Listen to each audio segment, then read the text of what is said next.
매일 아침마다 일어나기 힘들고 낮에 수업 시간에 자꾸 졸고 힘들어하고 앉아있기 힘들어하고 지하철에서 자꾸 어지러워하는 우리 아이, 과연 잠 많고 게을러서 그럴까요? 꼭 그렇지 않습니다.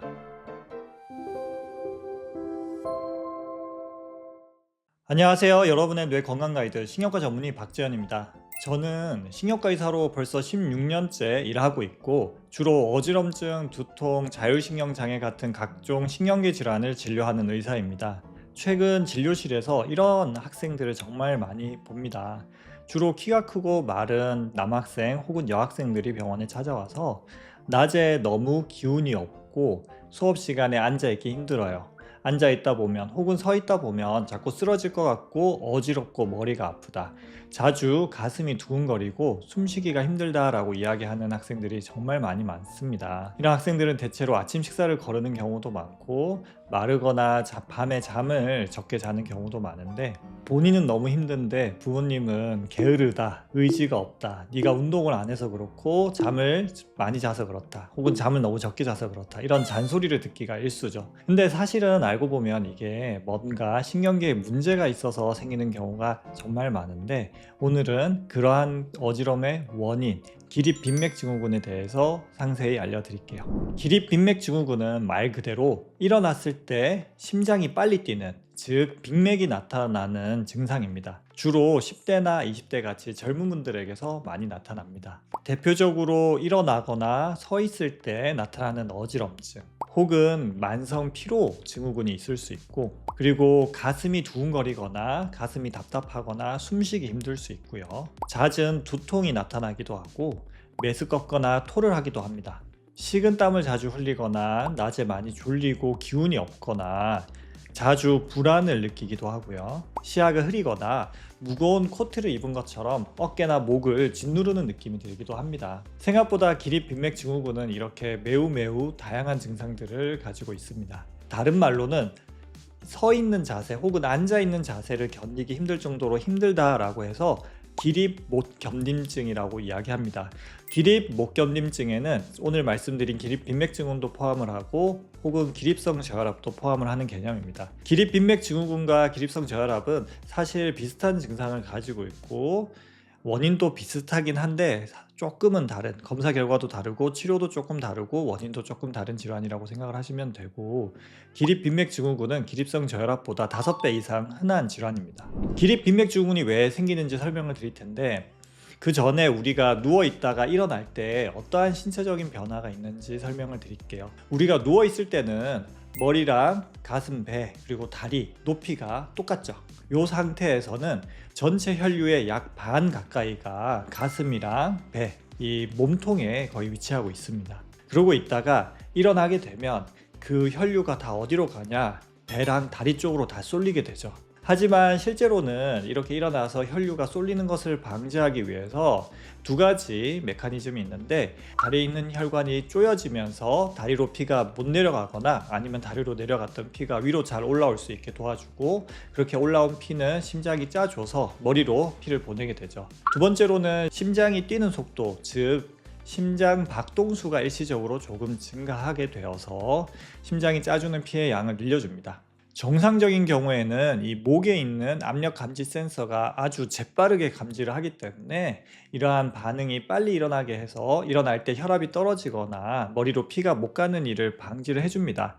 하지만 여기에서 매개가 되는 여러 시스템, 주로 자율신경인데 자율신경계 기능에 문제가 있게 되면 순간적으로 혈압이 떨어지거나 혹은 맥박이 빨라지는 문제가 생기게 됩니다. 혈압이 떨어지는 건 이해하기가 쉬울 거예요. 신호 전달이 잘 안 되니까 다리에 있는 혈관이 수축을 못하고 피가 배랑 다리로 쏠리게 되어서 피가 모자라니까 혈압이 떨어지는 걸 거고요. 오늘 말씀드리는 기립빈맥증후군은 여기서 조금 달라집니다. 혈압이 약간 떨어졌지만 이러면 안 돼 하면서 심장이 과하게 빨리 뛰게 되는 거죠. 너무 과하게 빨리 뛰게 되면 효율이 떨어집니다. 즉 심장이 이렇게 바르르 떨면서 살짝만 짜주니까 속도는 빨라지지만 정작 짜주는 피의 양이 줄어들기 때문에 우리 몸의 혈액순환이 잘 안 돼요. 제일 중요한 장기인 머리가 있잖아요. 머리에 순간적으로 피가 잘 못 가게 됩니다. 머리에 피가 잘 못 가니까 우리는 어지럼을 느끼거나 두통을 느끼거나 전신에 피가 안 도니까 식은땀을 느끼기도 하고요. 눈앞이 흐려지거나 그리고 우리 몸이 무거운 만성적인 피로가 느껴지기도 합니다. 근데 이게 일어나는 순간에만 이런 현상이 일어나는 게 아니라 오래 서 있으면, 오래 앉아 있으면 이런 증상이 계속 반복적으로 나타나거든요. 오늘 영상을 보시는 분들 중에서도 지금 증상이 이제 나타난다라고 하면 가까운 병원에서 진료를 받는 것을 추천드립니다. 검사 과정을 설명을 드릴게요. 그림에서 보듯이 누워서 혈압이랑 맥박을 재고 그 다음에 한 70도 정도로 이렇게 세워서 혈압이랑 맥박을 재게 됩니다.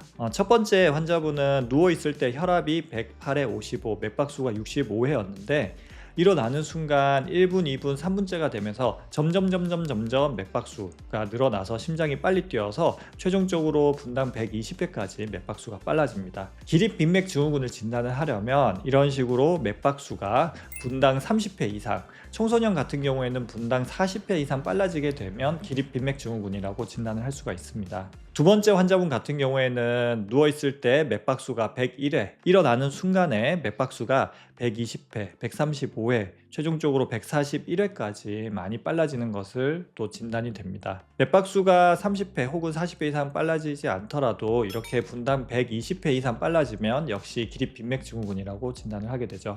지금 보여드리는 그림은 기립빈맥 증후군은 아니고 기립성 저혈압입니다. 누운 자세에서는 혈압이 127에 67이었는데 일어나면서 혈압이 툭 떨어지죠. 69에 44로 감소됩니다. 이분은 심한 어지럼증이랑 쓰러질 것 같은 느낌, 식은땀, 가슴 두근거림이 발생했습니다. 이러한 기립빈맥 증후군은 왜 생기냐? 사실은 특별한 원인이 잘 밝혀져 있지 않고 조금 체질적인 문제로 생각을 하고 있습니다. 체질적으로 자율신경 기능이 좀 떨어져 있거나 10대 때 자율신경계 기능이 떨어지는 경우 혹은 잠이 부족하거나 식사가 부족하거나 운동이 부족하거나 해서 만성적인 스트레스, 과로 때문에 자율신경계 기능이 떨어질 수가 있는데 그렇게 되면 일어나는 순간에 자율신경 기능이 제대로 작동을 못하니까 피가 다리 쪽으로 쏠리게 되고 그에 대한 반응으로 심장 맥박수가 갑자기 너무 빨라질 수가 있습니다. 두 번째는 혈액량 부족입니다. 여름에 땀을 많이 흘리거나 설사를 많이 해서 혹은 물을 많이 먹지 않아서 몸에 체액 성분이 부족한 경우에 당연히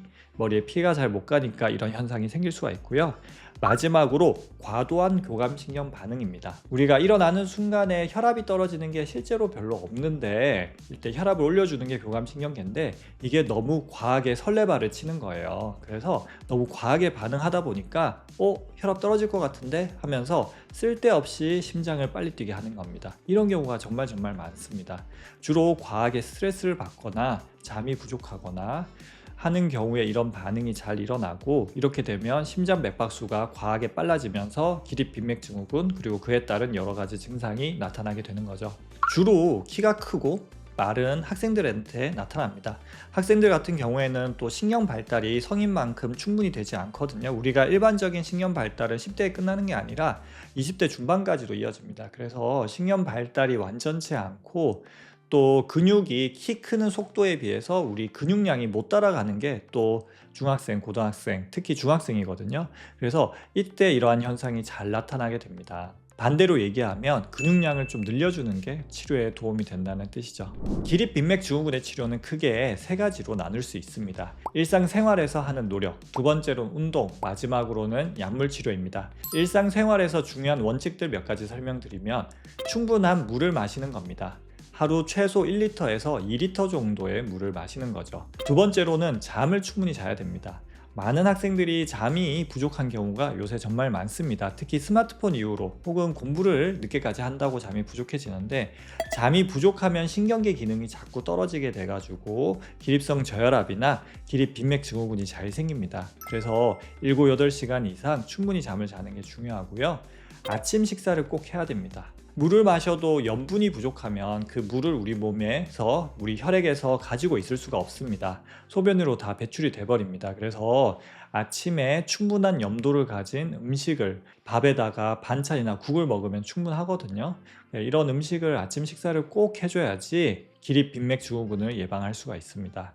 두 번째 치료법은 바로 운동입니다. 다리에 있는 근육은 다리로 내려간 피가 잘 올라올 수 있게 보조 펌프 역할을 해줍니다. 그래서 종아리 근육이라든지 허벅지, 하체 근육을 강화시킨다면 이러한 기립 빈맥 증후군, 기립성 저혈압을 예방을 할 수가 있겠죠. 특히 체형이 마른 중고등학생들한테 정말 중요한 치료법입니다. 그림에서 보듯이 발 뒤꿈치를 들어 올리기만 해도 종아리 근육을 수축합니다. 이렇게 종아리 운동을 해주시고, 스쿼트라는 운동 많이 들어보셨을 거예요. 이러한 스쿼트를 하는 것이 근육을 강화시켜주는 중요한 운동이 됩니다.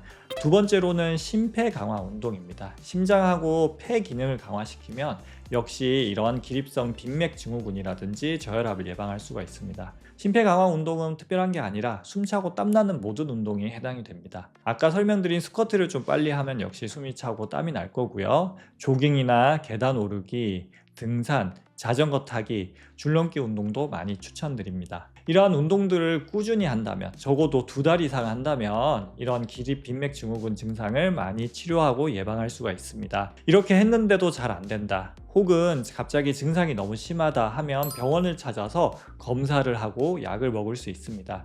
병원에서 먹는 약은 심장 박동수를 느리게 해주는 약이나 혹은 혈압을 살짝 올려줘서 또 기립 빈맥 증후군을 예방하는 이러한 약들이 있습니다.